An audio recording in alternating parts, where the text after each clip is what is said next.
lang. Kasi Okay. I've been waiting for a sorry. Ah, A personal sorry. Ay, konti na lang lalabas na siya. So yun, sa perfect, tapos ulit! Queen of Philippine Talk. Oh, Tito Boy! Philippine! Queen of Philippine Talk. Yay! And Queen of... Most Pinoys love the head. Diba? Sinisip-sip talaga yung ulo. Yes! At ang hipon! Ang hipon! Yes! Kasi! Itigil mo yung sasakyan, bababa ako. Bakit? Itigil mo yung kotse, bababa ako! You are pretty! With or without makeup? Yeah. Oh my God, thank you so much. Oh, ang swerte ko. Thank you. Super character. Super Talaga? Oo, Hindi ko sobra. na-feel yun. I feel him so normal. So, hindi kami May pinagdadaanan ka ba? Nagpagupit ka ng buhok na ganyan na. kasi?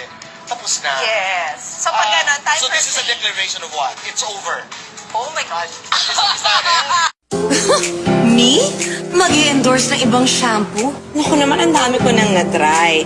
Pero after 7 years, Pantene lang talagang pumasa sa akin. Paano gumawa ng pastillas? Simple lang. Gumawa ka ng condensed milk, powdered milk, at asukal. 3 lang. Oo, 3 lang. Hindi 5, hindi 6, hindi 7. 3 lang. Hindi kasing dami ng babae mo. Tapos, paghaluin mo yung powdered at saka condensed milk. Total, sanay ka namang pagsabay-sabayin lahat, 'di ba? Tapos, pag sa tingin mong okay na, kumuha ka ng kutsara dun sa hinalo mo.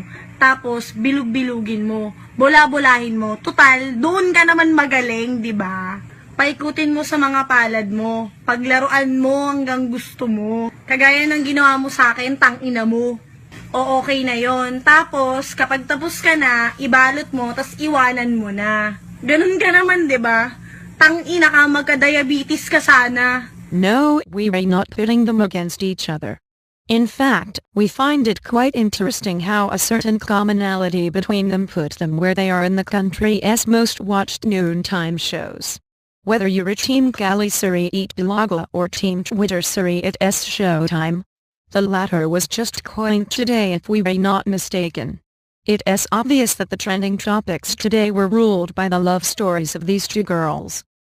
What do Pastillas girl Angelica Yap and Yaya Dub Main Mendoza have in common? Both are YouTube sensations whose online presence paved the way for them to get into the TV scene. While at S Showtime and Eat Bilaga had long been compared for constantly having similarly themed segments, we think it is the first time the series of Kilig moments become the center of attention. There have been love teams and real-life relationships among the hosts, here and there, but it is only now the audience have direct involvement. Only Trem can tell if Eat Bilaga can stay on top of its game after weeks of explosive episodes or if S Showtime will be able to step up its game and compete head-on. For now, let us just wait and see and celebrate that the shows don't remain complacent. We notice the staff and hosts are now constantly on their toes to keep injecting creative ideas into their programs.